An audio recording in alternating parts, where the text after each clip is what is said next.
జై భవానీ, జై శివాజీ. ప్రతి సంవత్సరం లాగా ఈ సంవత్సరం కూడా 19 ఫిబ్రవరికి నెల్లూరు శివాజీ సేన ఆధ్వర్యంలో ఒక రైలీ కార్యక్రమం ఉంటుంది. విఆర్సి గ్రౌండ్ నుంచి ఈ రైలీ ప్రారంభం అవుతుంది ఈవినింగ్ 4:30కి.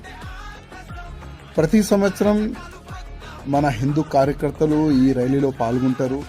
ఈ సంవత్సరం కూడా చాలా పెద్ద ఎత్తున ఒక పెద్ద సంఖ్యలో పాల్గొని మన ఆంధ్రప్రదేశ్ నెల్లూరులో కూడా ఛత్రపతి శివాజీ మహారాజు రైలు ఏ విధంగా ఉంటుంది అది యావత్ భారతదేశంకి చూపెట్టాలని మన ఆంధ్రప్రదేశ్, నా ఆంధ్రప్రదేశ్ హిందువులారికి నా ఒక నివేదిక.